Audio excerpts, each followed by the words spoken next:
This episode of Beverly Hills was honestly like a soap opera slash SNL sketch slash comedy. Well, that's an SNL sketch. It was a melodrama. I mean, Lisa, there's no way Lisa Rinna thought we were going to take her serious, right? Like there, there is no possible way that was a real performance. If I was the producer that was interviewing her in a confessional, I feel like the producer was trying so hard not to laugh. Like when she said, "I'm feeling PTSD."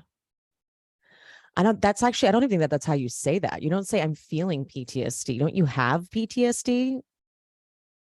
It's giving me PTSD. I feel like I've never said I'm feeling a little PTSD. Or maybe, I don't know. Anyway. Oh, by the way, welcome to She Speaks Bravo. I'm Emily. Clearly, I have a lot to say about that episode of Beverly Hills. But before we get into that, if you are new here, welcome. Maybe think about subscribing. I'm finishing up Beverly Hills. Next week is the finale, by the way. Additionally, wrapping up Atlanta and Southern Charm and soon to be Salt Lake City, which is heating up on social media. The new housewife, or I think she's a friend of maybe she's whatever. Dana, she is coming for Jen in her stories. I'm living for her savage lack of fear, whatever you call it, for Jen. Because why are they afraid of Jen? And also Potomac, October 9th, baby, and Winter House. And coming up this weekend, I'm recapping The Real Bling Ring on Netflix. If you have not watched, highly recommend. It's very Bravo adjacent. They also interview the producers of the reality show, The Pretty Wild is the name of it, not The Pretty Wild, Pretty Wild. So it's like reality TV lovers, it's scandal lovers, a lot of Paris Hilton references. It's really good, really funny. Cannot wait to recap it. And yeah, if you are already subscribed, love you so much. I mean it. And let's get Pia in here. Let's get my turban on and let's do this damn thing. It's not a turban, it's a head wrap, to be clear. It's an Amorphe head wrap, by the way, available at amorphe.com. Use my code Emily15 to get 15% off. It's linked in the description. My name is Emily, and I have been watching Bravo TV as a form of self-care for over a decade. Needless to say, I'm a complete mess. Subscribe and follow along for painfully insightful recaps about Bravo, true crime, and other great TV. Hit that bell. Hi, Pia. Hi, Emily. Hi. Hi. Listeners, I need assistance for my Spotify listeners, Pia included. Did you know you guys can rate and review on Spotify? I swear to God, I didn't know you could do that. I thought that was not a thing on Spotify. It is. And I think I have not so good a ratings on Spotify, and I need some help over there, guys. I'm opening Spotify right now. Like, where do I do this? I don't know. I don't use Spotify and the platform. I need to use Spotify more. I see. Okay. I think they just added this. You weren't able to do it before.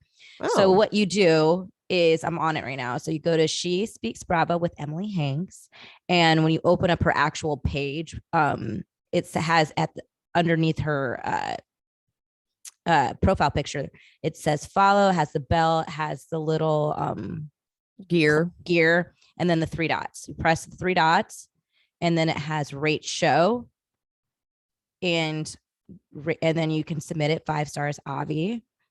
But I don't know if you can comment. I think you might only be able to rate. Oh, okay. So you can rate it, but I don't believe you can comment. I don't see anywhere to do that. Okay, so let's be rating it, guys. Please rate me 5 stars on Spotify. Let's get Let's get that rating up. Yeah. So I just did it 5 stars, but I don't think you could do that before. Because I don't listen on Spotify. Well, I don't technically listen to my own podcast, to be honest. Maybe I should. I did that once. I did that once really high because I was like, what is this? Like, would I be entertained if it wasn't me? Just trying to really like, so I was in a different headspace. And I was like, did you listen to one that you were yeah, on? Yeah. See how we sounded? Yeah. And I also wanted to hear I hate the sound of my voice. And I was like, oh, I know that when I first started doing this and I had to edit the episodes, I was like, God, I hope I get used to this. Yeah. But it does make me aware of some of my ticks that I would like to get rid of. So I'm working on it. Yeah, no, that was how I got aware of my things that I do as well. Yeah. When I first started doing this, I would go through and edit so much. Like I would take out and likes, and it would take me so long. Yeah, that my filler words. I have to work on my filler words when I'm thinking. Just pause instead of filling it up. Yeah. Like. I'm like, I just did it. Yeah, I know. I know that when I first started doing this, I became way too hyper aware of things because, yeah, it's true. Damn it, I didn't get the title of this episode. The title of this episode of Beverly Hills. Let me look at it real quick. I had to watch it on my phone because my freaking Apple remote died and it wouldn't. I had to charge it, and I was like, I don't have time for this, so I watched it on my phone. Oh, that was nice. Yeah. We need to talk about Kathy is the name of the title of the episode. Do we? Okay, let's just get into it. Okay, we'll get into it. Well, you're like mumbling to yourself. You're so upset. We'll just get it. This is like a comedy almost. Like this truly could have been like Erika and Rinna's performance, or they're like a SNL sketch. It just really takes all my might not to send you voice memos ahead of time, because watching this episode was just, I was in tears of laughter. Oh yeah. Because it was so melodramatic. I thought Eileen was going to come out and it was going to be a crossover of like Young and the Restless and Bold and Beautiful. Like what was happening? Days of our lives. Let's preface this by saying that I take none of what Rinna is saying serious. So I'm enjoying it from I'm assuming she wants us to laugh because I'm laughing. Yeah. If Rinna's expecting us to take this serious, it was so ridiculous. She's kidding. She's got to be kidding. I couldn't even. Rinna. They tried it though. They really tried it. They tried it. I will say they really did. They tried hard. Even Erika's performance was really. Erika's performance was funny too. I liked Erika's performance better. I have to say, I thought it was a little bit more nuanced. I actually think that Erika is a much stronger actor. I agree. Than Lisa Rinna. Erika gave us more layers. It had a little bit more depth. Rinna's was so one note. Yeah, it was very one note. It was very pushed. Erika gave nuance. She gave a build. She gave tension. Yes. She actually tried. Okay, so this is an overall statement of her performance. Anytime she was with anyone, it was as if she really wanted to move past it, but but things of the trip really kept her in it, but I felt her trying to, like in an acty way, trying to to not show that she was upset. Rinna was trying to show that she was upset and wanted someone to say, "Are you upset?" That was the performance Rinna was giving. She was giving someone notice something's wrong with me here. Yeah, it was a very cheap intention. Like she did not know how to set Rinna doesn't know how to set an intention. She really needs to go back to acting class. She does. She needs a coach ASAP, because I don't know if Harry's giving her private lessons, but it's not working. It's not working for me. And it starts off right away the next morning, Rinna with that damn oxygen tank thing. That was sucking on. That was also, she was relying on her prop. Way too much. She was like, oh, I'm just so stunned. I can't even breathe. It was just so on the nose for me. Did you ever see that Intervention? Did you ever watch Intervention? I watched episodes of it, so I'm familiar. Yeah. Did you ever see the Intervention where she was hooked on the duster cans? I'll pipe in the clip. 8 to 12 cans a day. It's like I'm walking on sunshine. No one cares. She says, I'm still in shock from my experience. If Lisa downplayed it a little more and just came from a more real place, I actually think we would all take whatever she's trying to portray more seriously. But it's the dramatics, it's the flair, it's the spice that she's adding to it that's making me feel like it's ridiculous. Like, to say that you are in shock when we've seen your behavior this season and in seasons past, it's giving performative. She goes, it's not something I could have ever imagined from anyone in this group. Roll footage of Lisa doing the exact same thing, please. We're like, wait a minute. Amsterdam. I know it's like she has pretend amnesia.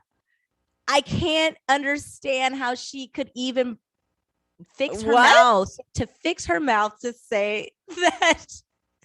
Knowing that she literally took a wine glass, chucked it at Kim Richards, broke it in half on the table, and pointed it at her as if she was going to shank her like they were in prison. But she was shocked and locked herself in a room. By the way, when they say that Kathy won't come out of her room and they show like the closed door, it reminds me just how small of a room Kathy was stuck in. Like, she's stuck in a room that's just 2 bunk beds. That's all she has. That's not whatever happened in Aspen. It was the altitude and the cabin. She was like, it was cabin fever. She was stuck in a tiny room. People in isolation go crazy, guys.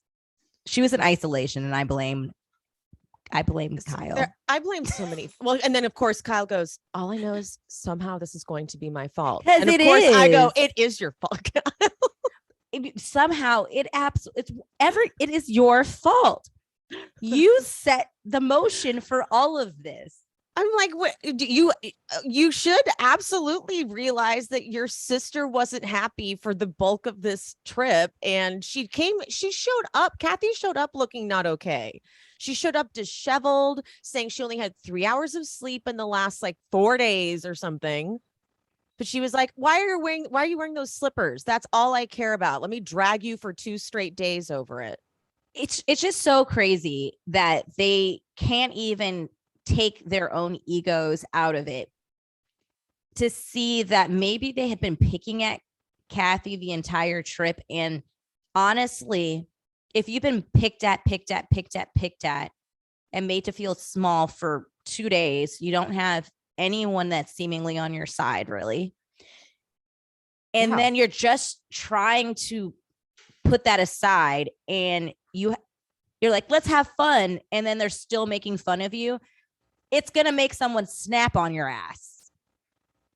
Kathy was essentially saying to Kyle over and over again that she's feeling, like she's not supported. And Kyle just kept ignoring her. So because she was just so upset about all the things that happened to her. Oh, yes. Oh, because she's really tired of having her feelings hurt on this trip. That I still can't get over that line. Mm-hmm. That was the most absurd line I had heard from anyone. And Erika said a lot. Right? I know. And that's the line that sticks out. That it's wild to me. It's, again, I have to just take a second to thank you and the rest of the Bravo community, because these women really gaslight me. And I did not have this. I don't even know if I could watch the season, because I would just feel like crazy. I would be in the dark, hovered over the computer on Reddit, trying to see if anyone agrees with me. So thank you. You're welcome. You're huddled over on Reddit. That is just like, does anyone think Rinna's a bitch? Okay, so now they're on the plane, and Erika, so she says to Sutton, I'm sorry. I want to connect on a human basis. When I scream out, it's pure anger, and I'm sorry. I get mad because I don't feel heard. And then why is Sutton crying? Because Sutton is a mess. And then Sutton in the confessional, but this is what she goes, is the plane going down? This whole scene just makes me feel, I would have felt scared too, actually. Maybe that's why Sutton was crying. She's like, this isn't the conversation I want to have as we are in flight. I feel like Sutton is a captive and she is having Stockholm syndrome, and she's just so scared. She is like, I don't even know what to feel anymore. And one minute I'm a see you next Tuesday, and the next we're friends, and the next you're telling me sorry. But then last time you told me sorry, you played me, so I don't know how to feel. That's so weird. It needs to stop. All right, so now they talk about why Kathy isn't there, the big moment. So here we go. They recap it. All right. Yeah. All right, guys, let me stretch for this. Okay. Okay, here we go. The amount of reaching on this plane was insane. Here we go. So this is how they explain it. I'm going to just get through how they explain it, and then I'm going to explain how I visualize it in my head. Great. Because this is what Erika, she had a breakdown that we all saw. Sutton, she kept asking everybody to do the conga line. The next thing I know, she's in my face saying, if you don't go home with me, you are not my friend. Crystal says, listen, I've known Kathy longer than basically anybody in this group. I mean, how bad could it have been? Thank you, Crystal. Thanks, Crystal. True friend. Fucking Diana. I went to the bathroom, and then I come back and I see her screaming at the girls, but mainly at Kyle. Thank you, Diana. She has no legitimacy. Kyle. She was upset. I didn't know what happened. And she wanted me to leave. And I was like, no, Kathy. Okay, we'll get to that. Finally, Rinna is like, okay, I'll take her home.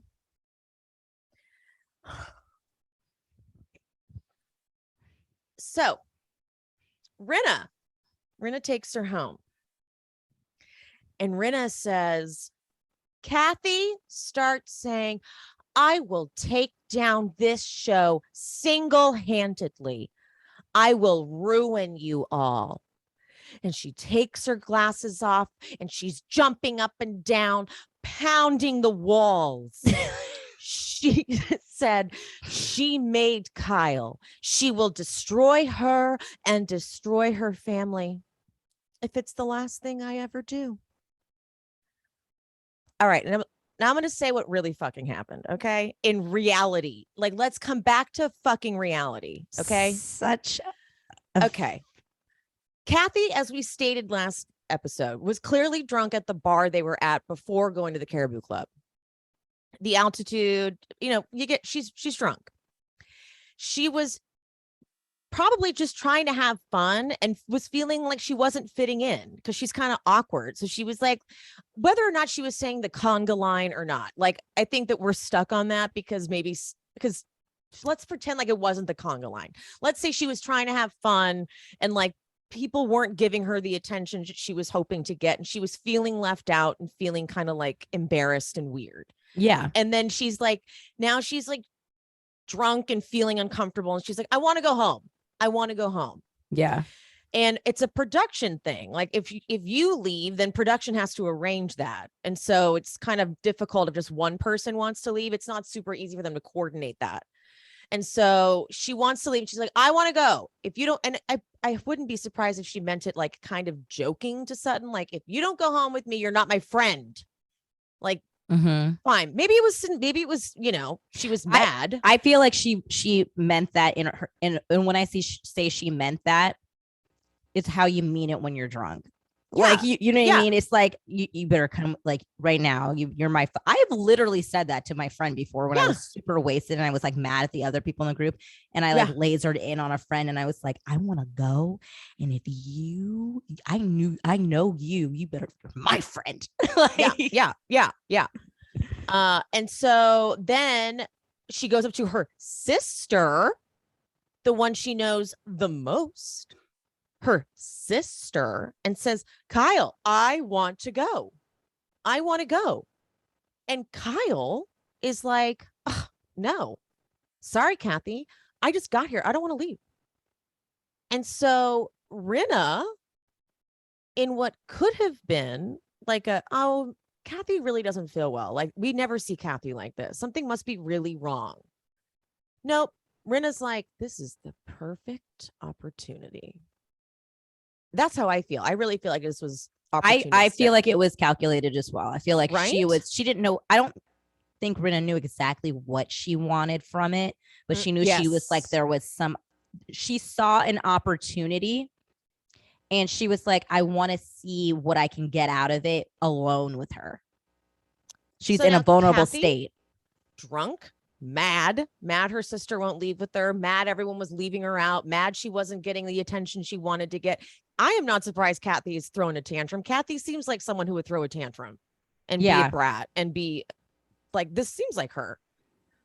So she's in the car being like, fuck this show. I don't need this fucking show. I would take this show down. You know who I am? I'm Kathy fucking Hilton. Go fuck yourselves. Like, that doesn't seem that strange to me. Fine. Is it bad? Sure. But is it that weird? Not really. And define bad. Like, yeah, it's bad. First of all, we're all drinking, and I feel like every last one of them have said something mean or bad toward production or toward another cast member. And that's why I'm like, I guess I'm just not, I don't care. Like bad, who cares? Like, it's expected to me. Like, you know what I mean? What do you expect when you guys are drinking like that all day? Yeah. People are emotional. People are suppressing things that they're feeling. It's going to bubble up. Like, I just don't, what? At the end of the day, she is a human being. No matter how much money she has, no matter how much fame she has, she's a person. And on this particular trip, we watched her not feel her best with this group. Yep. I'm very much not surprised that she had a big blow up. And again, when you are the person feeling that way, others may not understand how much you're feeling because she's not expressing it. And you saw that in the kitchen. She was saying little before they went to dinner. She was saying little things to tell Kyle she wasn't okay. And so that was a foreshadowing of what happened later. She had unresolved issues with Kyle. They never spoke about it. And then alcohol got involved. Like, guys, what did we expect? And the way Rinna is describing it as this, like, never seen anything like it, it's the worst thing in the world, is just unfair. Yeah, especially when we didn't really get to see it. So she's like painting this picture that only she, and by the way, that is through her lens. I could see the same situation, be like, she's just pissed and she's having a moment, and that's fine. We'll talk about it in the morning. And like, also maybe let's ask how and why she got this way. If you're saying, that's what I'm saying. If you're saying that you've never seen Kathy like this, and Rinna said this, she's never seen Kathy like this in 30 years, then why, instead of judging her for this outburst that you've never seen before, why not ask what got her here? Exactly. And that's actually been empathetic and said, hey, that's not the Kathy I know. I don't understand what happened here. Kathy, do you mind telling me like why you felt that way or why you think that happened? But no, she used it as an opportunity to destroy her. And I think it really ultimately was to distract from Erika's big blow up to say like, oh, see, Erika wasn't the only one to be outrageous and say things that she doesn't mean. And I think that's really where all of this is stemming from. Of course it is. And also she keeps harping on the fact that Kathy was saying things about everybody. Well, I'm pretty sure Erika was talking shit about everybody in this cast at one point or another. Yeah. These bitches, these cunts. Hello. And then the way she speaks to production when she's in her interviews, like, you look it up, you do your due diligence. Like, come on, shut up. Like, yeah, all have said stuff. Another thing that I have to say about just the way Rinna is presenting this is, who talks like this? If it's the last thing I ever do, no one talks like this. Also, I can't even picture Kathy jumping up and down and banging walls. I know, she sounds like a rabid, like animal, like an animal, like a guy. Monkey in a cage jumping up and down and like hitting walls. And that's what I mean. I feel like she's putting extra on it. That's what, like, I could absolutely get with that. Kathy probably had a meltdown, but because Rinna, but Rinna like has to embellish to such an extreme that it minimizes the fact that Kathy probably did have a meltdown. Relax, take it down a notch. We can, like, you don't have to put so much on the story. You went too far. Like, it's too much. You went way too far with this. They do this time and time again with Puppygate, Denise, all of this stuff. The story itself could be a fine story, but when you put so much on it, then you make me feel like, yeah, because like if she had just said Kathy was pissed and screaming about how she hates this show, she hates everyone on it, she hates Kyle, we still would have been like, whoa. Yeah, we would have been like, oh, she really, damn, what did she say? Yeah, like we would have been we're like, what? Yeah, I'm more like, and the thing is, like, would be more interested in the details, like, what exactly did she say about Kyle? Like, you're just giving these vague, like, embellished like, I don't care about like, what? Well, also, okay, so anyway, Kyle then talks about, she's like, Rinna was texting Erika, you know, like play-by-plays of what was happening, and I just thought, I don't want to go home. And then Rinna says, like, oh my god, this is the funniest thing I've ever heard. I'm gonna play it. It's just like true, like pure fucking comedy. Okay, ready? Yes. Kyle is way more famous and way more successful than Kathy Hilton's ever been. And clearly, Kathy is still holding on to anger over the agency, American Woman. I think that it's been very hard for Kathy to have it all and then to have her sister have more.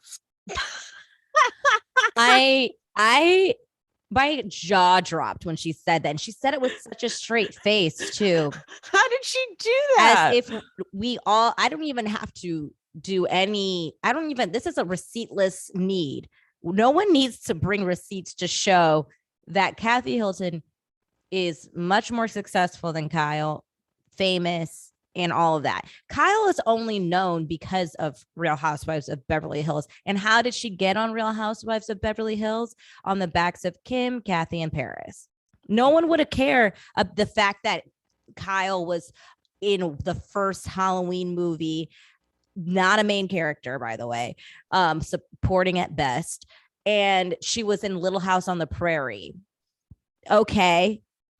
That would not be enough for anyone to say that she's more successful than Kathy Hilton. How did she do that? How did she say that?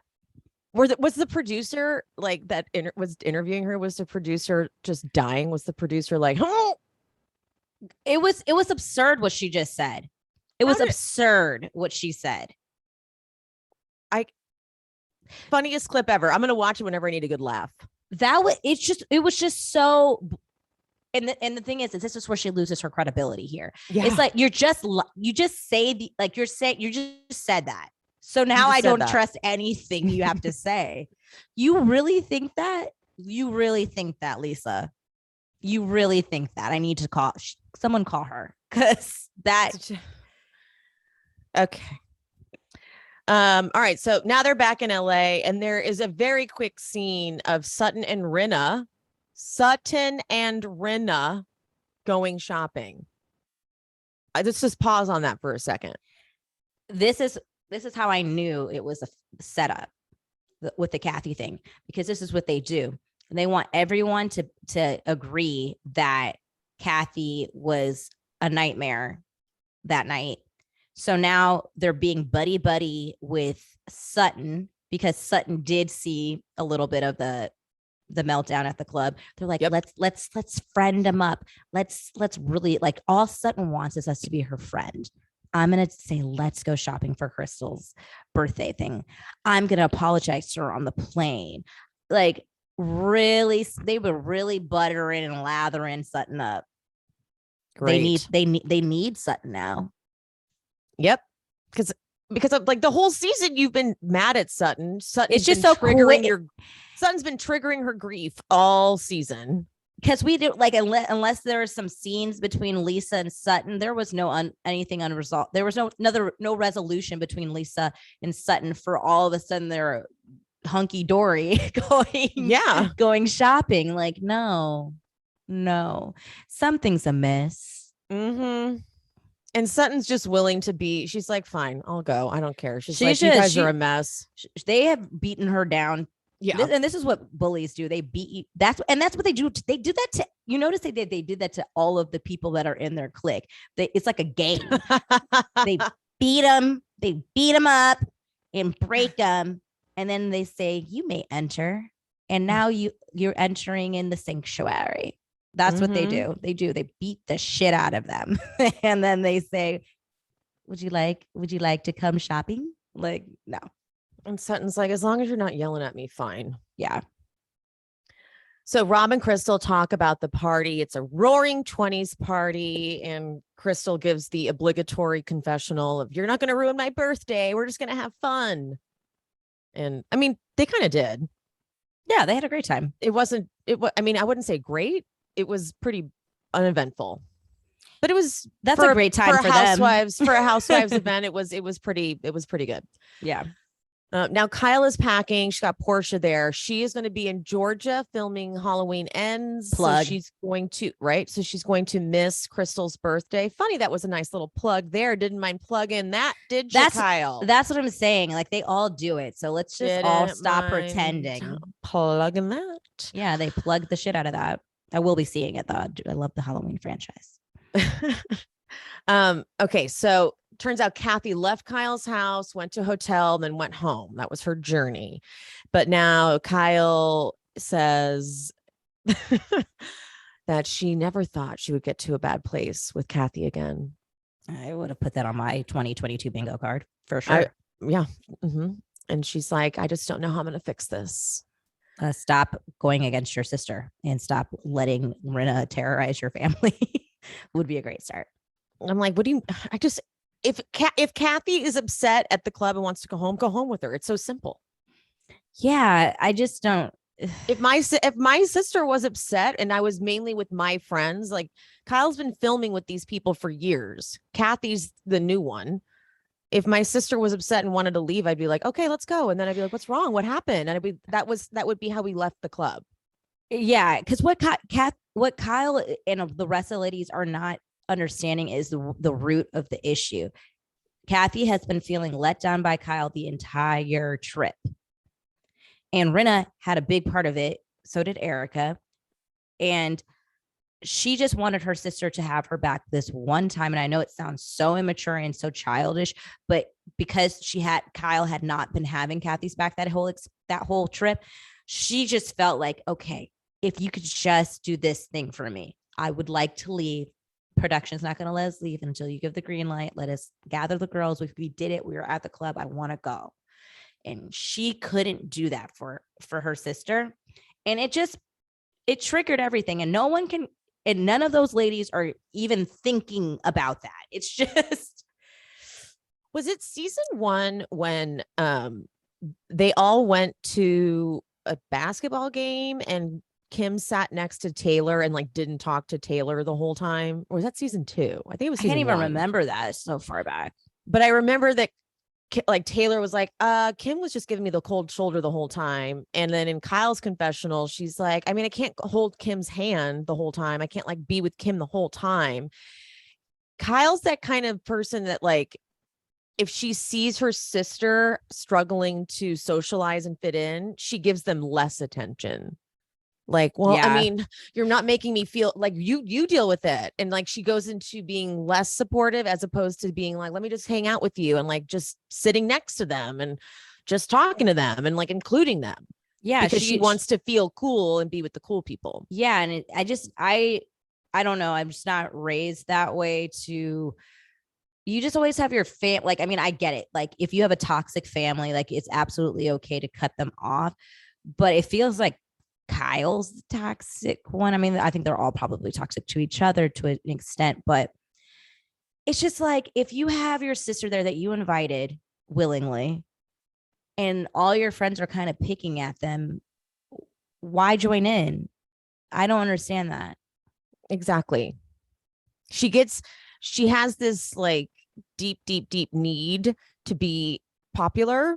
Yeah. And so she switches into that mode where it's like, it's clearly not cool to like Kathy because clearly Rinna and Erika are mad at her a little bit. Yeah. Like just again, going back with the example. And I feel like Kyle prompted Kathy to tell the story of like how she skis and with the pole, her hands and out, outright. And it was very clear that Erika and Rinna thought the story was lame to be. I'm really going very high school with my description of this. They thought it was lame. Mm-hmm. And so then therefore all of a sudden Kyle's like, yeah, it is lame. I don't know why we even, Kathy's so dumb. Like, why would you ski like that? That's so stupid. 100%. So yeah, it's so funny because again, Kyle's the one who brought up the whole, you guys are so high school for what I'm following. And I just I thought the whole trip was very high school. Very. And what bag do you have? What designer clothes do you have? Oh, you're poor. You just wear this? Yes. Like, okay. Yeah. So, okay. Now, Dorit, go to this chocolate shop, Compartis, I don't know, to make a gift for Crystal. And they gave this chocolate shop a moment. I think it went on for 5 full minutes talking about chocolate. I know. I was like, okay, Willy Wonka, move on. Right? I'm over it. Okay, we heard you. Like, chocolate didn't look that great. I agree. Go, move. Let's talk about it. All right. So they talk about the real. I do agree that Garcelle should have given her a heads up. Like, finish the Aspen trip and then like just give Erika a call. Like, FYI, I didn't want to ruin the trip, but we did talk about the earrings on the trip. I agree. I think Garcelle should have. I think that's the only thing that I have been. I'm not going to disappointed is like too harsh of a word. I just think that, I think that was a misstep. Misstep's better. I think it was a misstep. I think she should have just said, hey, we talked about the earrings. It's my job and I have my opinions. You know my opinions and you're going to hear those opinions. And it's just been that, because that's very Garcelle. Just no emotion, like not overly seasoning it, just straight to the point, letting her know what she would usually do that. But I'm glad later in the episode they have their moment. Handled well by both parties. I thought so. Yeah. So then Dorit goes, I just don't like that, if I support you, then it seems like I'm supporting the alleged crimes. And the way Erika goes, oh, like she's just so disgusted by that. Okay, but then this character that she's created for this confessional is odd. She's turned into, like, I posted about it. She turns into this like ringmaster, like the Riddler. She's like, I can't be worried about what will the neighbors think. She goes, by the way, I do want to say this. She turned into like Cruella DeVille. Yes. Meets what is that freaking one from Emperor's New Groove? That villain too. Oh yeah. I don't know. I don't remember the name of that, but like, I love that you said the Emperor's New Groove. That's like a very niche one that not everyone saw. She's like, sometimes those ones that are really, doing the best are hiding the most. I was like, did you think you just said something profound? I also felt like the way she said it was like, oh shit, but I feel like this my confessional day is wrapping up and I was supposed to mention or hint at the Kathy thing. And she's like, oh wait, hold on. And then hold on, let me get into character because I forgot to weave this in. I do want to say, Rinna told me this morning to make sure I do want to say. This line really ties in the whole thing. Yeah, you're like, you forgot to throw Kathy under the bus in your confessional. That's what I thought. Almost forgot. No, this is a line we had to make sure this line gets in there. This really ties everything together. But then, oh my God, I'm getting tired of being the whipping boy. Okay. So if Kyle is going to have a conversation with you about my behavior, Dorit is so in on this. Dorit is not the best actress though. Like, so Dorit is actually like, this is the first time that I think Erika and Rinna have thrown it to Dorit. Like, they're like, do you think we can trust Dorit with this? And they're like, because Dorit's still a little mad at Kyle. So Dorit, she's a little clunky. So she goes, if you want to get something off your chest, just say it. Who are you talking about? And Erika just tilts her head back and takes a deep breath. She goes, and Dorit goes, oh boy. Wow, guys. Dorit does it. She is like 1 foot in, 1 foot out. Cause she's like, I'm supposed to do this and I agreed to do this. So I'm going to do this, but I'm also going to, I don't know. Can I do this without it being my fault? Yep. Yes. Because I really don't want to piss off Kathy Hilton. Yes. She says that in her confession. She's like, people in this town that are hyper elite are protected. And someone like Kathy Hilton, you have to think twice if you're going to challenge them. I was like, girl, you better be careful. I know. I feel like she was saying, Kathy, it's not me. Like, I was there, but I knew I would not. I know better. Just letting I was there. Because this is what Dorit does. She fixes things in her confessionals. She's a fixer in her confessionals. So she's like, I know what I did. So to make it better, I need intercuts that are making me know that you shouldn't do that.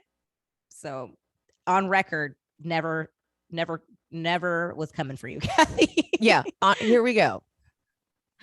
Yeah. So Erika's then she's like alluding to Kathy, and she goes, if you think I'm gonna be the fucking whipping boy for the entire group, you've got another thing coming, honey. Why were they all in character the whole episode in this 1920s like speakeasy character? The whole episode. I cannot. They were all like, what's the They were all method acting until to be fair, I think just Erika took on the character. Rinna was going for Dorit was doing it too. What say you? She was Shakespeare. If you know something, you should say it. Speak your heart. Just real big, melodramatic across the board. Like Dorit's actually done really well in all the promos though. Like any promo they give Dorit, I'm actually like, she's good. I know. I feel like especially compared to Kyle. I know. I don't think Kyle will ever do a promo again with Dorit because she definitely outshined her in that last one, and I don't think Kyle is expecting it. And all the comments said so. Yeah, and then also she did really well in the last one for with what's the Hello Darling one that we were with. Olivia Wilde movie. They did the promo. It was her Sutton and Crystal. Sutton and Crystal. They all did well. Yeah, they all did do really well. I had so much fun watching it. Like I watched it again. I watched it twice when Crystal posted it. I watched it on all of their platforms for support. Me too. But it made me have a glimpse into what a friendship like that dynamic could be. Right. And I was much more interested in it. I was like, you guys could get along if you guys would break up your alliances. It made me realize that, like, okay, wait, maybe Kyle is the problem. So if Kyle went away, they could all be friends. And the thing is, I just feel like we'd have much more of a chance of Rinna getting axed than Kyle. They're just never gonna do it. Oh no. That's your fantasy world. Oh no. I actually want Kyle to stay on the show because I like watching Kyle squirm. It is fun. She really spiraled out when she was isolated and she thought her friends were mad. Yeah. That was the most entertaining I've seen Kyle. Yeah. And honestly, guy, like, please, I hope the producers looked at that episode and saw that if their alliance is in disarray, you get much better content, because that entire episode was gold. Like, it was gold. They're going to probably start filming soon. I don't know. They may give them a little bit longer of a break. They may need a break because production was such a mess for Beverly Hills. So they may be like, hold on, we need to regroup. But technically last season, they went like right into filming. So we are watching for the casting decision on this. Like, there's tension. I know. Especially with what Rinna posted. Oh, I don't even want to talk. I'm not going to give it any air. I guess someone close to her, Harry, I guess maybe sent it. Someone leaked that shit to Radar Online so that we could all talk about it. So I'm not giving it any airtime. Okay, we're moving on. I don't know what you're talking about, Pia. I don't know. I don't know nothing. I don't know what you're talking about.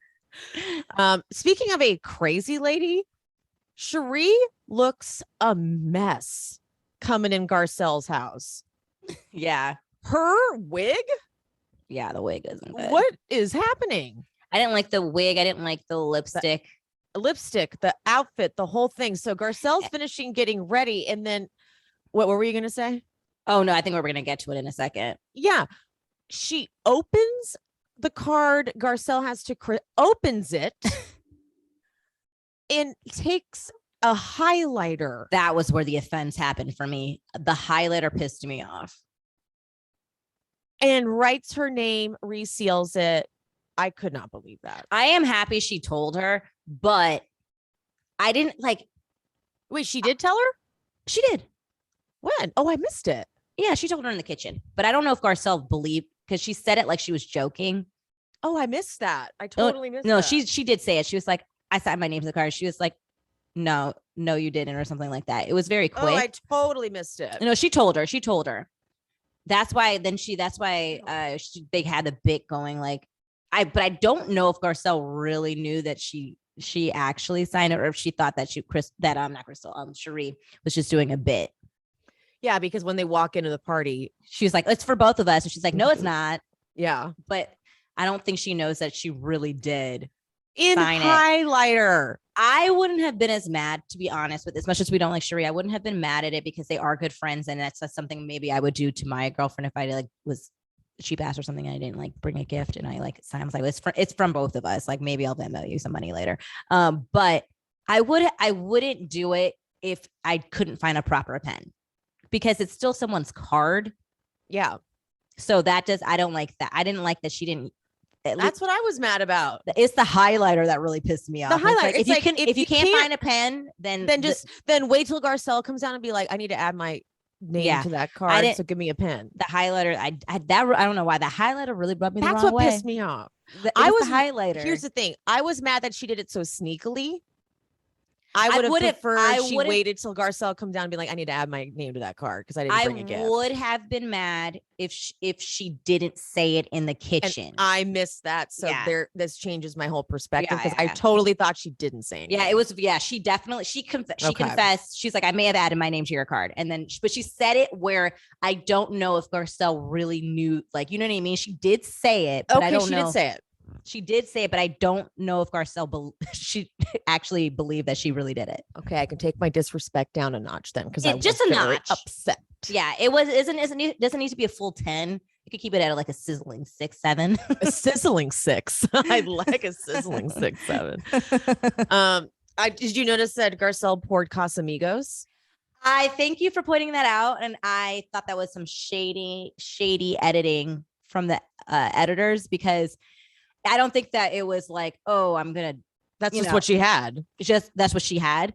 But I felt like much like they did with the Mauricio and Dorit leaving that little weird moment at the restaurant. yeah. They did that on purpose because we're that building final edit. Yeah. that it's fun for them. They're like, look at someone again not drinking Kathy's tequila. It was Totally. because they lingered on it to a point where I was like, you want me to notice that she's pouring Casamigos, because you could have easily just had them doing the show. It was unnecessary to have the pour, but okay. One for you, editors. Right? We know what you did. So Garcelle talks about the whole, she's like, I might be in trouble. We talked on the reel, the segments everywhere. I remember when that came out. I remember it well. I think I posted it. And of course, Sheree's like, that would be a tough thing to give up. It would, because she's a freaking scam artist too. And we're like, I knew Pia and I knew we both were like, because now we know that Sheree thinks that Diana and Erika are the realest ones on the cast. And yeah. So you know that she'd been, she was talking to Erika separately and being like, oh, I can imagine you don't want to give those earrings back and blah, blah, blah, blah, blah. And I actually am not shocked at Sheree. I would have been shocked if Sheree said that in the very beginning, because she gave us a very different perspective of who I thought she was. Mm-hmm. And now we know seeing her. how she's been for the rest of the season, and now knowing some extra stuff offline about her, like the Cash App, the Venmo. Yeah, all of that. I'm not shocked that she would, because she's a scammer. She's taking tidings for like her inspirational whatever. Yeah, she's in the same little boat as Erika and Diana, all of them scammers. Garcelle's like, you have other stuff. What are you talking about? Give the earrings back. I know. I think Garcelle looked at her a little differently after that. Mm-hmm. I'm wondering what their dynamic is going to be. I'm very moving forward. Me too. Yeah. But Garcelle kind of plays dumb here, though. She's like, I don't even know why Erika would care that I'm talking about it. Everyone is talking about it. I'm like, I feel like you're trying to talk yourself out of it, Garcelle. Yeah, I feel like she's like, I feel like Garcelle, this was the moment where I feel like we see her make a mistake, and she's like, damn, I probably should have said something. But it's like, I think it's one of those things where she was like, I should have said something a while ago. And now I feel like it's awkward. And I mean, I'm not going to bring it up now because I feel like too much time has passed. If I was going to say it, I should have already said it. But Garcelle is a real one. So she's like, but I mean, if she want to bring it up, then I will talk about it. Right. But I'm not going to go out of my way. Yeah. At this point. That's bold. At this point, I'm not going out of my way. Yeah. I think Sheree's already drunk. Sheree's giving me very messy drunk energy. Oh yeah, she had been pre-gaming because she looked a little disheveled. She gives one last cheers, and I was like, I don't know if you need that. She's giving me widowed, roaring 20s, like old lady sitting at the end of the bar who's been drinking in all of her pearls.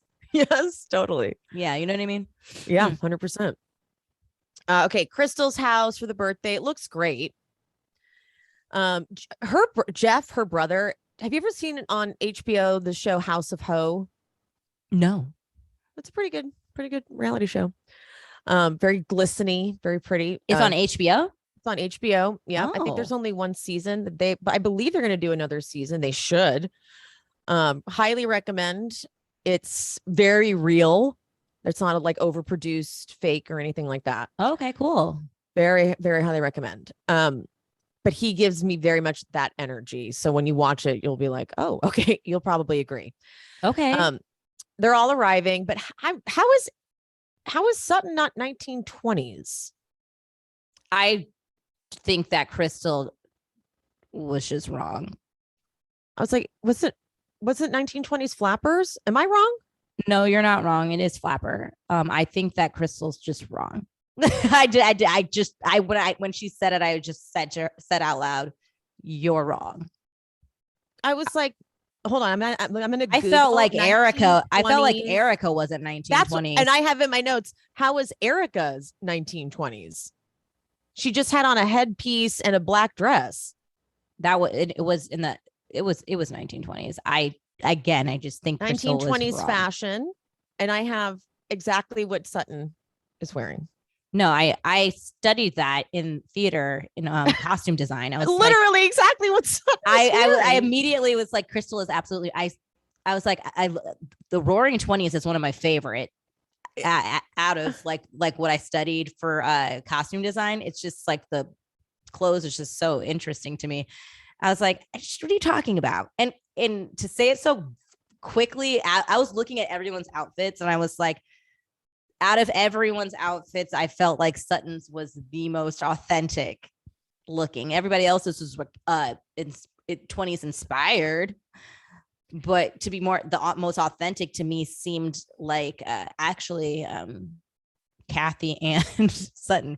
I was so confused. She's like, it was kind of like Crystal, because Crystal and Rob clearly love the 20s so much. And it was kind of like a know-it-all 20s person. Like most people think that this is the 1920s fashion, but actually it was like that kind of know-it-all thing. Like people think it's this flapper thing, but it's not. But to do it you know what it is? I bet you this is what happened, because it's what you said. They are very into the 1920s. And I bet Sutton had been saying, I have an original 1920s dress that I'm going to be wearing. You know what I mean? She probably kept on telling Crystal, like, yes, I am so excited. I have this, like, it's literally like from an archive of where, and then Crystal was probably like, this is my thing, bitch. This is my fucking like she thing. got jealous. Yeah. And then she's probably like, you don't know. Like, that's not 1920s. That's 1930. She's like, that's exactly. 1931. Yeah, I know. That's not 1920s. Meanwhile, everybody else got theirs from Amazon. Yeah. Right. Which she even said, she's like, these are 1920s Amazon. I know. That's where I picked up that soundbite.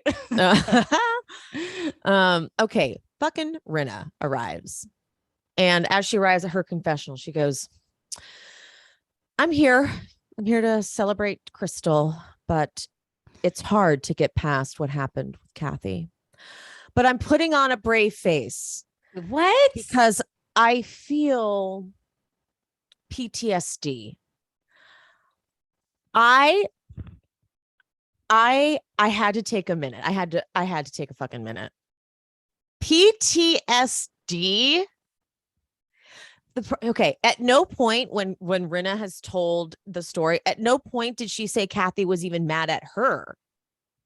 Like Kathy wasn't directing any of this towards Rinna. So you're feeling PTSD about a tantrum that wasn't even related to you. She wasn't even mad at you. I feel like Rinna thought people be more interested in the story, so she keeps trying to add things to it to make it more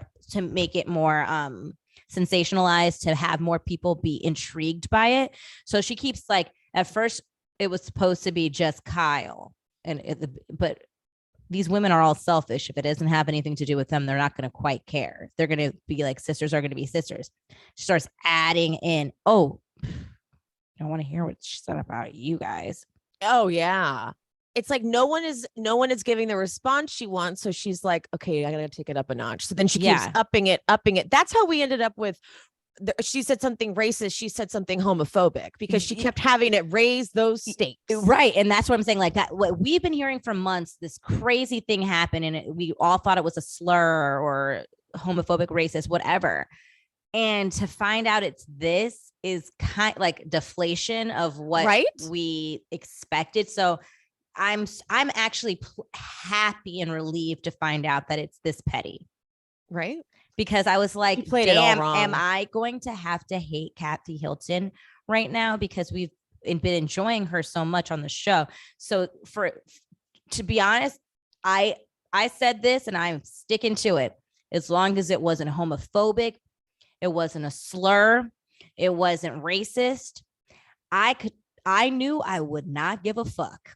If it's her being mad at the cast, isn't that the whole premise of the show? They're always supposed to be mad at each other. I don't care. I think there was something. Hold on. There was something on an account. Hold on. Let me see if I can find it. Okay. So this is pure speculation, but according to the account your moms are watching, the whole speculation about why we're not seeing what, quote, really happened is that Kathy Hilton's lawyers are fighting the network over the final cut of this show because they want it to paint Kathy in a certain light. And they are fighting with NBC and fighting to get the final cut out there to be, a certain, whatever, just like to keep things off the show that really happened. And I have to tell you that the sources that I do have that are close enough to like the way these shows are made, like production and whatnot, this is NBC. They're a huge conglomerate. They sign contracts in order to do the show. They can't do the show until a contract is signed for legal reasons. The contract states that they can't sue the show. They can't sue. Like, that's why Denise's cease and desist was bullshit. Like, you can't do that. They can't, they have the right to air things. NBC, I hate to say it, they kind of don't care if they look bad, that the cast looks bad. The only thing that they would protect would be themselves. If the network looked bad, if something came out and made that's what they would protect. And that's not great, but that's the truth.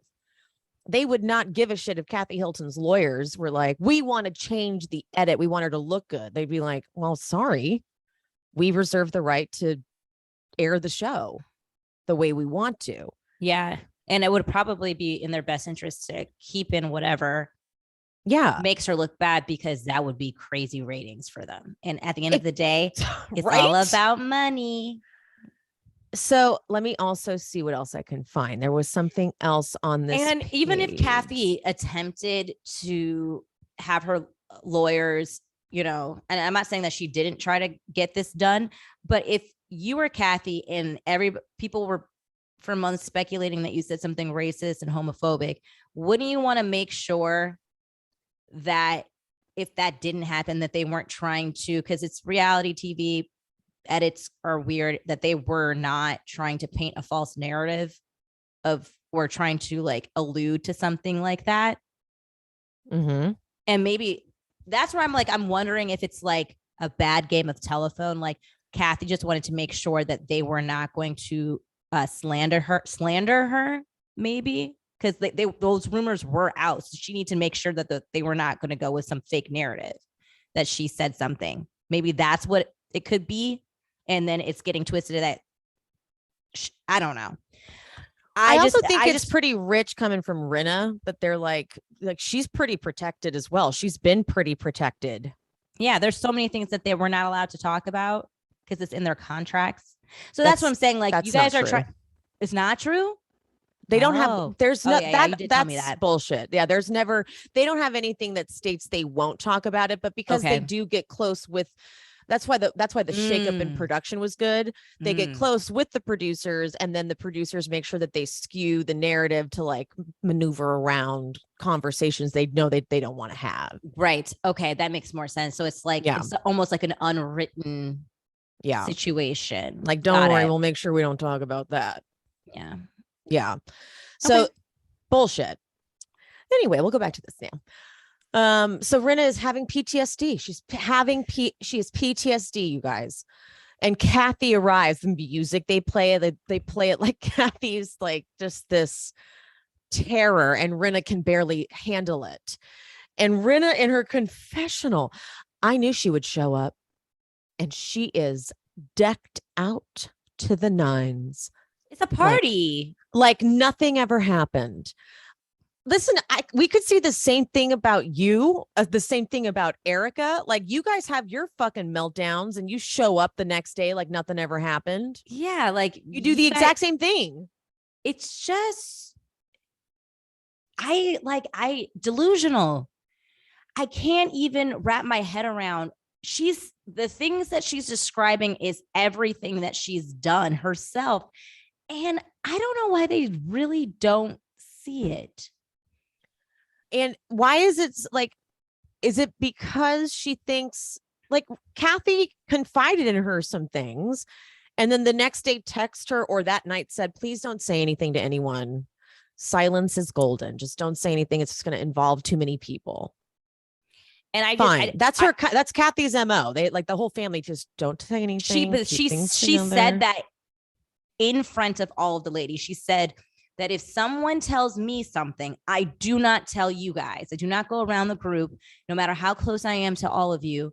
And I do not say the private conversation that we have. And I feel like she expects that same respect.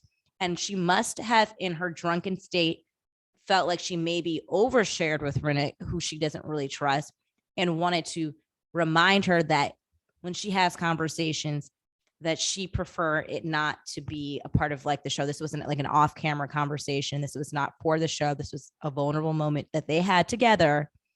And she would not like it to be a part of this, the storyline. And Rinna, she doesn't operate like that. You cannot tell Rinna anything. No.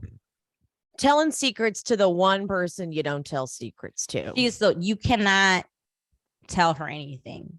No.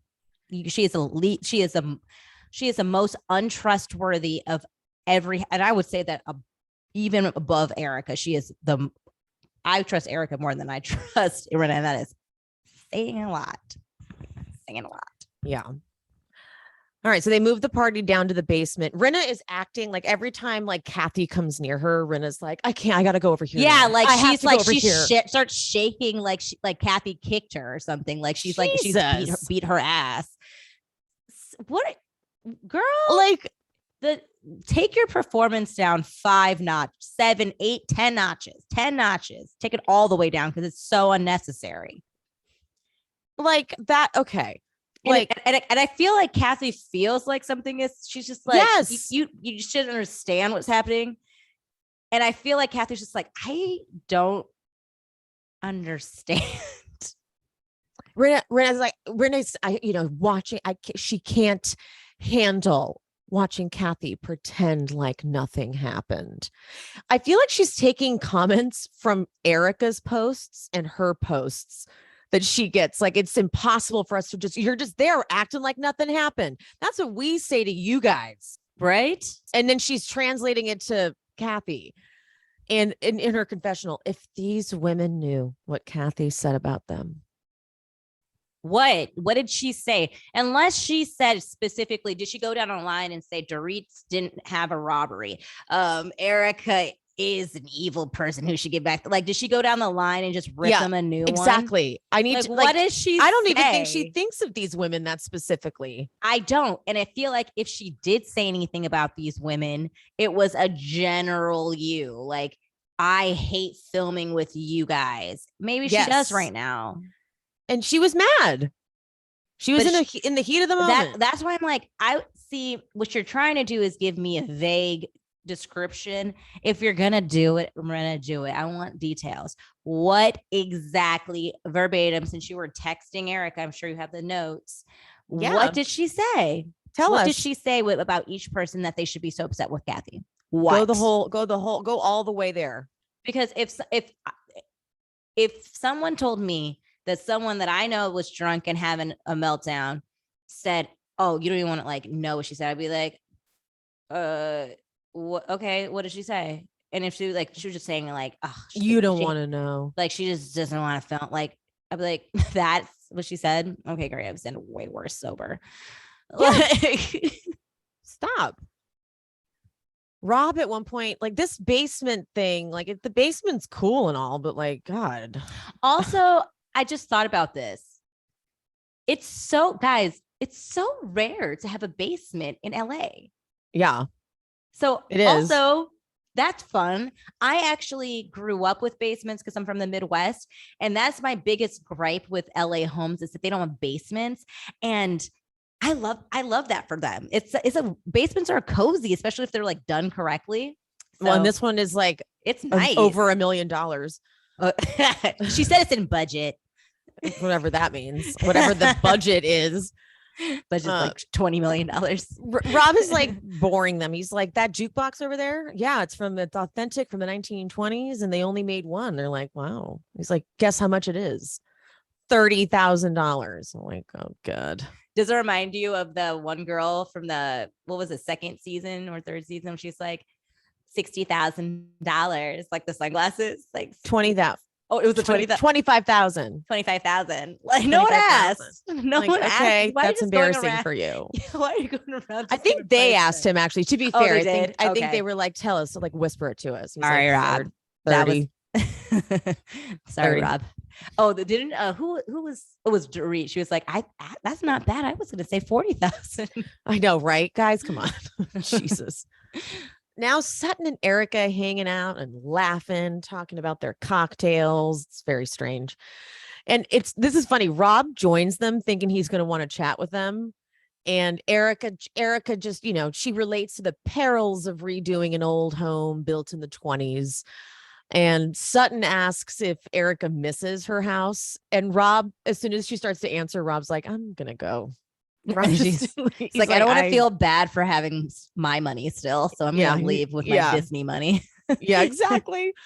But Erika said she drove by it the other day. And they flash back to her giving Rinna a tour from like her first season. Her voice is like 10 octaves higher in the flashback. It's so weird. I was thinking the same thing. I was like, she sounds so much younger in the clips. And I mean, I guess they are from said more than like 10 years ago. Is that how long ago? How long has she been on the show? I don't really think that we've flashed back to someone from their earlier seasons and I've noticed how much different their voice sounded. It's because she's changed. She's a character. She's a con artist, really. We don't really know who Erika is. She's constantly changing. And then I understand voices change, people change. We know that.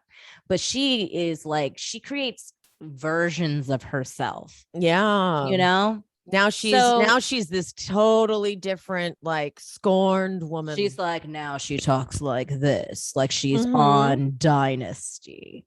Yeah, like, totally.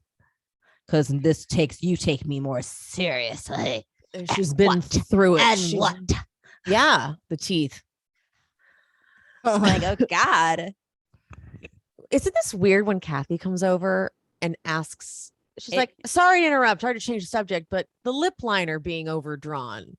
Sorry. It's like, why? Why? Okay.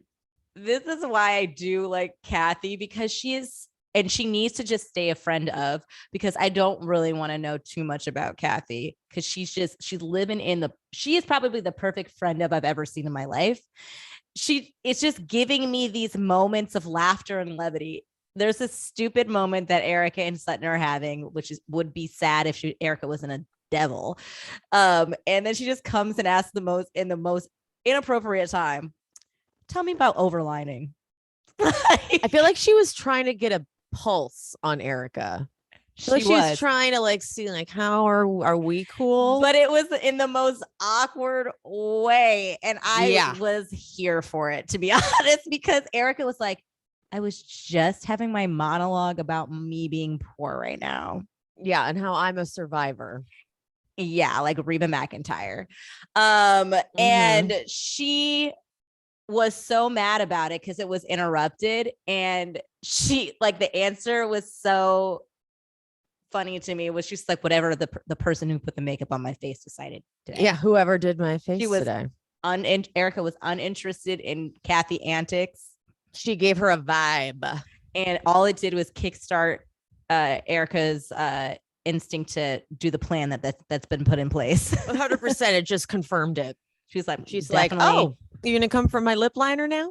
She's like, got it. Done. Plan back on. Right? Game on. Crystal and Rob give a little speech, and Crystal really walks right into this. She's like, this is the last year in my 30s. And the room is like silent. The way Erika goes, she's so young. So she says it in such a tone, and everyone's like, shut up. You like you're literally saying that. And I forget that she is so much younger than them. Me too. She's closer to our age. Like she should be in our friend group. Right? Yeah, to be honest. Because it's like we're all in our 30s, and they're in their she's a year older than I am. Yeah, I mean, like she's 11 years older than I am. I'm 29. I'm 19. That's right. I was like, Pia, we forgot our fake ages. Ooh. I'm 29. Actually, I have decided to live at 29 now. I am going to stay 29 for a long time because the pandemic took my youth. Because I turned 30 right when, like, I literally turned 30 in December, and then the pandemic happened 2 months later. I was robbed. Robbed. So I'm just gonna go back to 29. That's where I live. Yeah, me too. I turned 30 in the pandemic. Yes, you did. I did. You I did. Turned 30 in the pandemic. Did. I did. 29 is where I stayed, darling. 29. Dorit. So Dorit's like, Garcelle, have you talked to Erika about the reel? And she's. I can tell Dorit wants that conversation to happen because she doesn't. I can tell she is somewhat trying to be a peacemaker. No, I think that Kyle told her I'm not going to be there, so you have to produce. I don't know. I don't know. I do think that Dorit, because after seeing Dorit and Garcelle on Watch What Happens Live, I think they have a good dynamic. Should I watch that? Yeah, actually, was it good? It was a good, because they had they weren't fake. They had moments where they kind of disagreed, but they like just got over it and resolved it. And it's clear that they can be authentic and be friends. It's Kyle, guys. It's Kyle. Kyle is the source of a lot of tension, but that's also necessary on a show. So I've seen this all over the internet. I think you might have even pointed it out. But Kyle is what she accused LVP of being. Yeah. You know how LVP would get so incredibly jealous of whenever Kyle would get new friendships, because she needed to be number one. That is Kyle. To the point where it's hard for the dynamics to happen. Oh, yeah. Oh, yeah. But Garcelle's she's still in her, like, kind of, she knows deep down she's a little wrong. So she's still defensive. So she goes, well, it's also my job. I know. She's like, Garcelle, you know, you're a little wrong. It's the first time we've seen Garcelle feel like she made a misstep. And she doesn't, and she's trying to figure out how to get out of this one. Yep. But Erika actually, helps her out later. Yeah, she does. But okay, so Crystal literally catches Rinna leaving. Like the cameras are like running after it too. Like no one was going to see Rinna leaving. So she's like, Rinna, are you leaving? She goes, I need to go home. I can't sit here any longer. Okay, Rinna in her fucking confessional. I have seen the devil, and her name is Kathy Hilton. Okay. Okay, girl. Okay. Also, I think that people have said that about Erika. So she's truly just trying to take that away from Erika and give it to Kathy. Like you're being so transparent right now in what your motivation is for this. And, she's the things that were said in Aspen, the things I heard. Crystal goes, and this moment from the trailer made me laugh when I saw it in the trailer. I didn't even know the context of it. When Crystal goes, was it really that bad? Rinna, long pause. Yes. Yeah. What I saw, I can't like, okay. Then this is what you said earlier when she goes, I've known Kathy 30 years. That's right. There's your point. That's the point. You've known her for 30 years and you've never seen her like this. Yeah, it's just something's wrong. Yeah, it's just you're choosing to make it about yourself in this moment, which is so odd to me.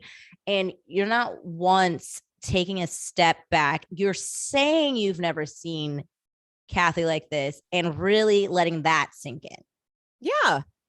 So maybe ask your friend of 30 years, what's up? Why? I've never seen you act like this. This is odd. Like, but you can take your friend that you've known for like 10 years and shoo her out of the Kyle's guest house or whatever, and protect her when she's saying all these really disgusting things about victims. But what Kathy did was just undeniable, diabolical, devil-like, can't come back from. Yeah. It's just like we just watched you have the utmost empathy for Erika. And you can't have that same empathy for Kathy over something to me that is so small and so petty. And you know that Kyle and Kathy have a really, really complicated dynamic in history. So it's like, I don't know. It's just the math ain't math, and your empathy ain't empathy for me. Exactly. You know, but she just, why does Rinna thrive off the sister drama? She just loves it. She inserts herself in it so often. And it's like, I don't know why you keep inserting yourself in their family stuff. Yeah.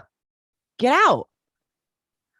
I can't believe you would say it about your own family. I'm sorry. Stay out of it. Okay. Did she not see Kyle's first season when she had a tantrum and she blurted out a big family secret on TV? Right. And the thing is, just going back really quick to the plane in the top of the episode, I could tell that Kyle knew like that this is just how they interact. This is their dynamic. She wasn't even like that surprised by it. She just didn't want to deal with it. That was mainly what she kept on saying. She just didn't really want to deal with it. And Rinna on the plane was the one who kept on being like, I'm just gonna have to, at some point I'm gonna have to like I forget the phrase she used, but like unload it on you. And she was like, to rid me of this. She's like, tell me how you do that. Like she should, like Kyle was very nonchalant. Like, and then I could feel Rinna being like unsatisfied with Kyle's response to it, because I don't think this is very normal. Like I understand that might not be everybody's dynamic, but that is theirs. So for Kyle, I don't think that would like whatever Kathy said is going to be that shocking to her, because I feel like they've done, like she literally says on the plane, oh yeah, me and my sisters, we fight like crazy people. We draw blood. Like this, no, like not just in a hypothetical, like in a well, when they were younger, to be clear. Well, yeah, when they're younger, but she's trying to paint a picture like they can get dirty. Like this is not something that is unusual for them. This is how they fight. Not saying it's, they should do that and like maybe they should seek counseling, but that's why Rinna shouldn't insert herself in family dynamics, because you don't understand it. So exactly. Like leave it alone. Kyle is clearly affected by it a lot though, because in the preview for next week, she's like, do you hate me? Why would you say that? That seems performative as well. I feel like she I don't think she's affected by it at all. Well, yeah, you're right. I saw that. I don't know why I just said that as if I was, what am I saying?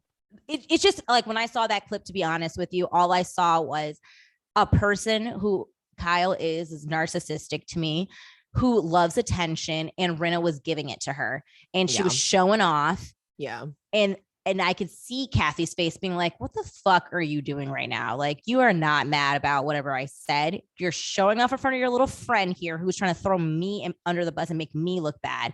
And if I even say anything right now, I'm going to look even more bad if I call you out for not being sensitive.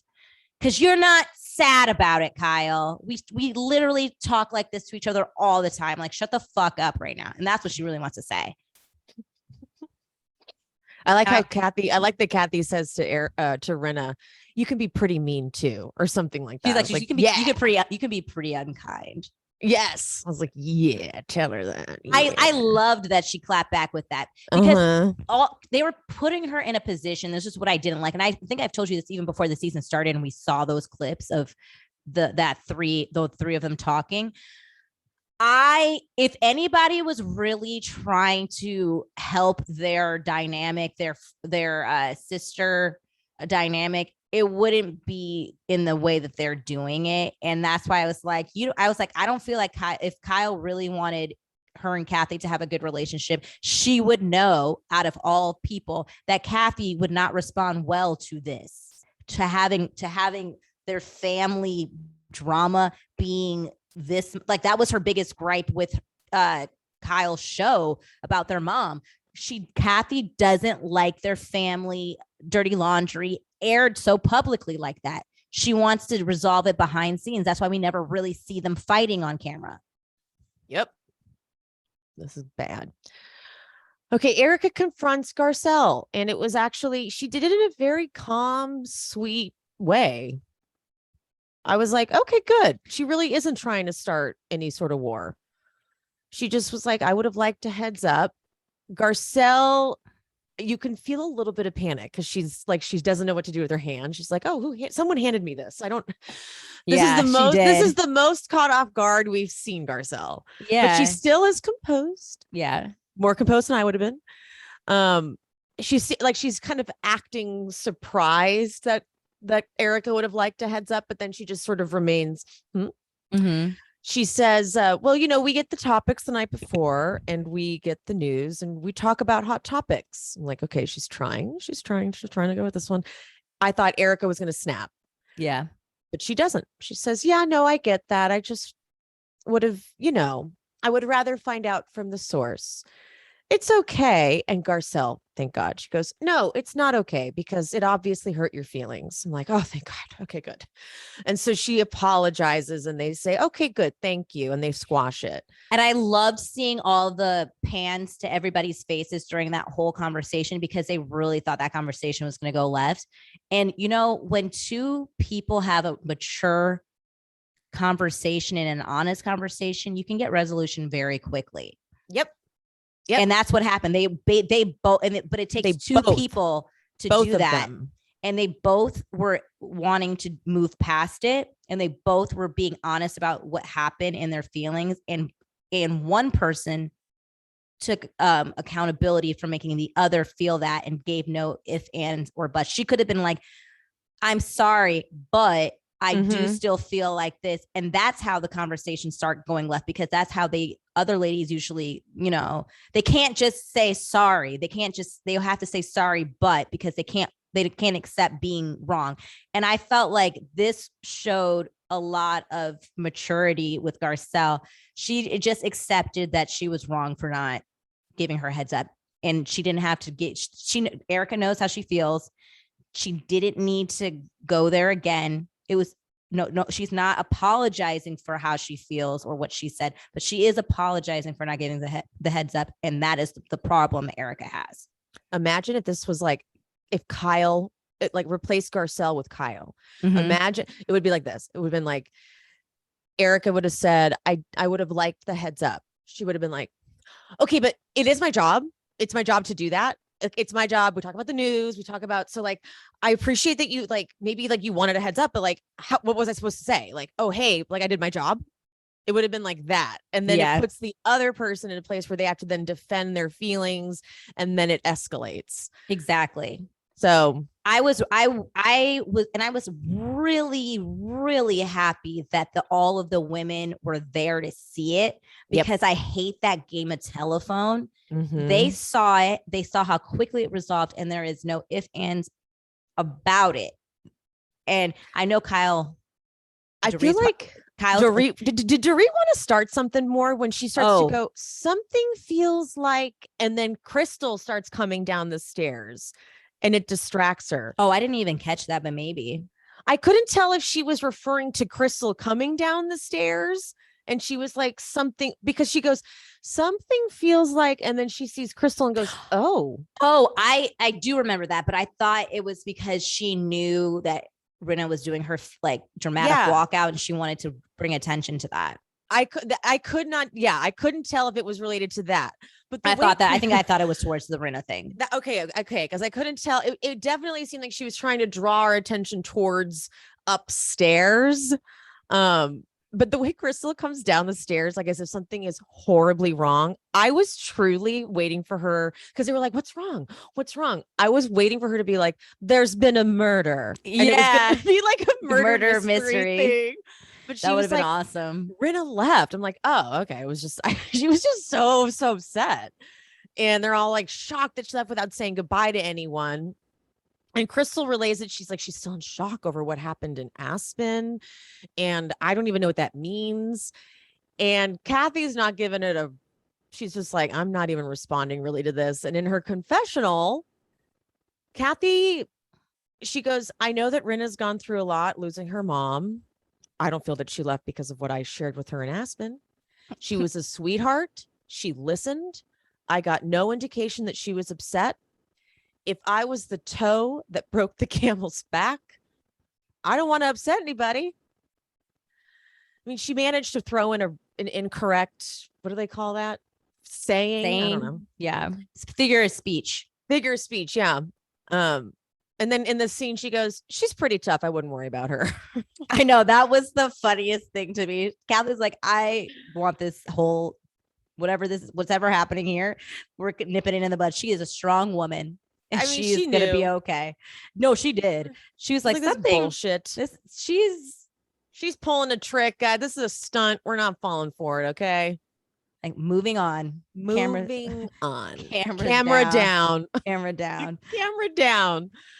But Erika's like, I'll go call her. So Erika and Diana go in this other little room to call Rinna, but she's not picking up.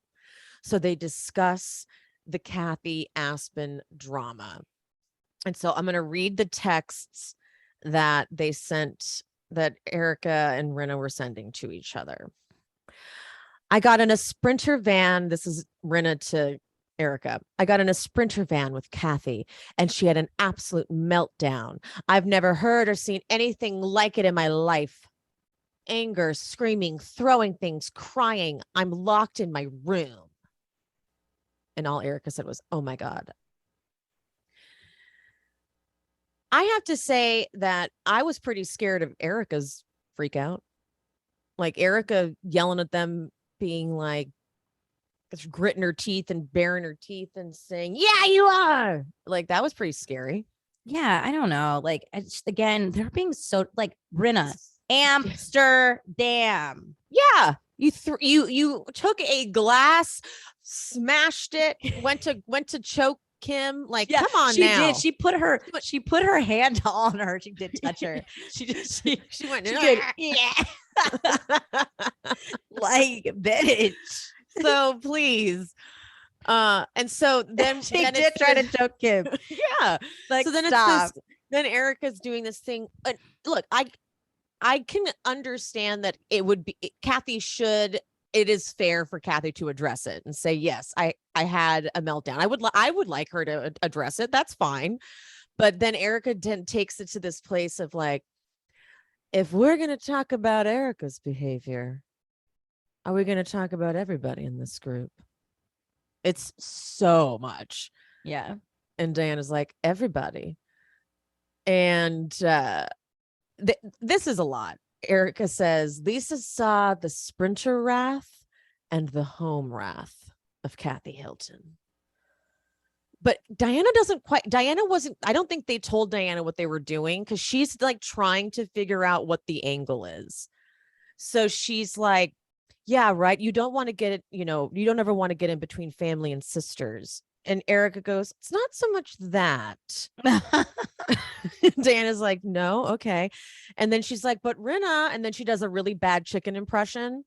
Quack, quack. You're a chicken for leaving. I think she does a duck impression. She does a duck instead of yeah. She's trying to bark, bark. That's a chicken. Yeah. She's doing a quack, quack. That's a goddamn duck. Yeah. So she doesn't.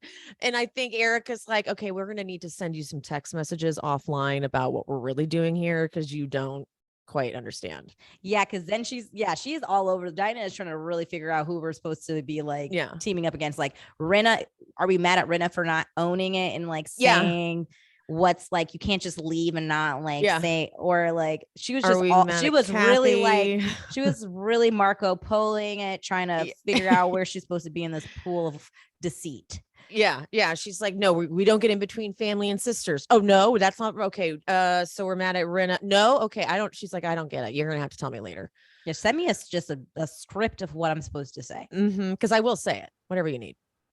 All right, the bulk of people are leaving and saying goodbye, because honestly, at this point, there is no party. They're just sitting around in a room. Like, I mean, this is a fake birthday party, because like if it was a real birthday party, I think more than the cast would be there. I'm pretty sure Crystal has more friends than them.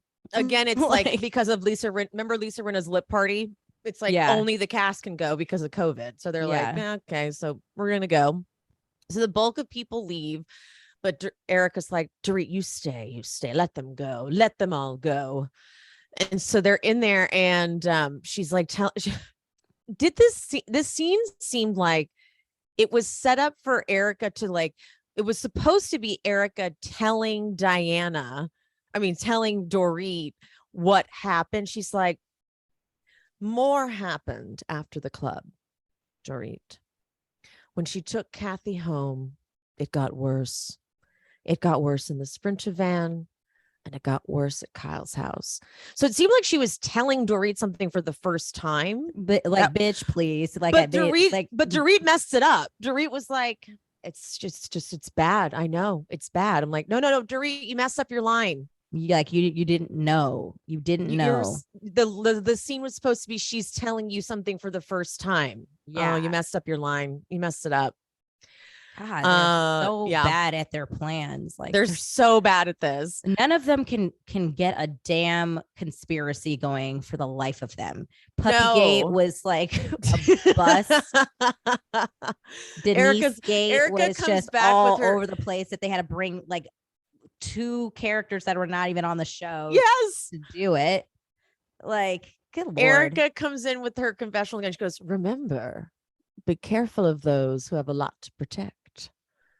Like I said, this game turns on everybody. So it's your turn now. Girl. I think it was a missed opportunity for editors to not put her in black and white during that, to just cap off the whole Roaring 20s situation. Because this was a fucking film if I've ever seen one, this episode. And then Dorit says in the scene, she goes, I'm worried that Kyle's the one who's going to be the most hurt in all of this. I'm like, yeah, Dorit, because you are, unfortunately, they finally clued you in on their plan here.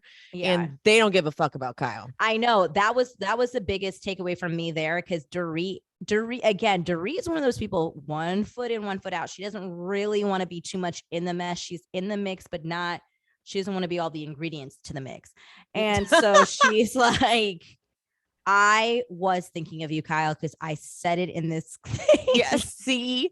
And they left it in the that final way, letter. no matter where it goes, she's like, I was on everyone's side here. Like, look, she did it with Garcelle's son. Like, I personally thought that was too far. Yep. But then she was still consoling enough to Erika. Like, she was just like, but I don't condone. You my friend though, girl. Yeah. Like, yeah. She's right on the fence there, riding that fence. Right in the fence, like no one's business. All right. So next week, Elton John FaceTimes Diana. She was really trying to make sure she got a diamond next season. You think that Eric or Dorit's cool and she has Boy George? I'll give you an Elton John, baby. I'll see that Boy George. I'll raise you Elton John. I wonder if Crystal will hop on and say, hey, Elton, because I'm sure he worked with Rob on Lion King. Right? Crystal's like, I could bring literally anyone on this show. Like, relax. Yeah. Rinna is like really doubling down. Like, I will never unsee or forget what happened. She talked about all of you. Okay. And then we're going to get the Kyle, Rinna, Kathy scene. And is this the last episode? I don't remember. Let me look it up. And then, this is fucking Rinna. You've got to figure out why you have a black heart. That was bullshit what she said. That's wow. This is what I was saying. She does too much. A black heart. That's way too much. Too far. Black heart. Like, come. Black. And Erika doesn't. That's ridiculous. This is the finale. Next week is the finale. That's ridiculous. It's just like, you can't say these crazy statements and you're friends with the devil himself. Like, you know what I mean? Erika literally said, I care about no one but myself. And Kathy Hilton, who has a dispute with her sister, has a black heart. Yeah, a black heart. That is crazy to me. Jesus. Good Lord. Have you seen a lot of these critiques about Garcelle that she doesn't bring her own storyline? I've seen it a No. bunch. I've seen it a bunch. That she doesn't bring her own storyline. Mm-hmm. I don't know why she would need to bring a storyline when she is the storyline. Like they're constantly coming after her and Sutton the whole time. Like she doesn't have time to come to like she's literally been in the mix the entire time. Like That's what I was going to say. It's not like she's lacking for content. I'm going to dismiss all that. That's what I have to say. That is so absurd to me. Like Dorit doesn't really have a storyline. That's Rinna didn't have a storyline up until right now that she manufactured one at the very tail end so she could keep her spot because she had nothing. Diana, nothing. Kyle, really nothing. Either. This brings up another point in that manufacture like a storyline, like when you think about it, it's sort of like Melissa Gorga thing where she does the like, okay, I got to have something to talk about this season. So we want to have another baby. So that's my storyline. And you don't need to bring some sort of like false narrative to the show. Interacting and having content and having conversations and arguments and conflict, etc., or even just interesting dynamics, that's all we need. I agree. I don't want manufactured storylines. Those are the ones that like bore the hell out of me, which is what this whole little thing that Rinna's doing is boring me because it's so clear what she's doing. Yeah. Honestly, I think that Garcelle has had the strongest season she's ever had in the 3 seasons that she's been on. So it's just the people who just don't like her that are going to say that, and that are team Rinna and whatever. Team so Erika. It's a team. It's usually the team Erika people because it's like it's the people that are like, well, at least she's bringing a lot to the table. What would you talk about if it weren't for Erika? I'm not really calling for Erika to be fired. I understand that if the only one I need fired is Rinna. Yeah, it's the only one I need. If they fired Erika, I wouldn't care. But I'm also I do understand that she has brought a lot of things for them to be able to talk about on this season, and this is what we actually do want to see. We want to see what's really happening in their lives. So unfortunately, it's what's happening to Erika is so large. She can't really hide it like they would normally do. Like they all have lawsuits and stuff, but this is such a crazy one that she can't disguise it. So we actually get to talk about something super real in real time, which is refreshing. So I'm not mad about that. Rinna, to me, is her storyline, quote unquote, is stale. I'm over it. I'm tired of the reruns. It's the same thing every season. And same thing. It's like a formula that she keeps following every single season. Yeah. And Kyle time it. And Kyle does the same thing, but unfortunately she's grandfathered in. Yeah. So we can't really do much about it. But Kyle we saw glimmers of Kyle being able to be interesting when she doesn't have so much backup, So if we can shake things up, I think that we'll have a better season with Kyle next season. I agree. So I wanted to address that comment because I've been seeing it way too much. Yeah, it's propaganda, slander. It's slander is what it is. Slanderous. All right, guys. Thank you so much for listening.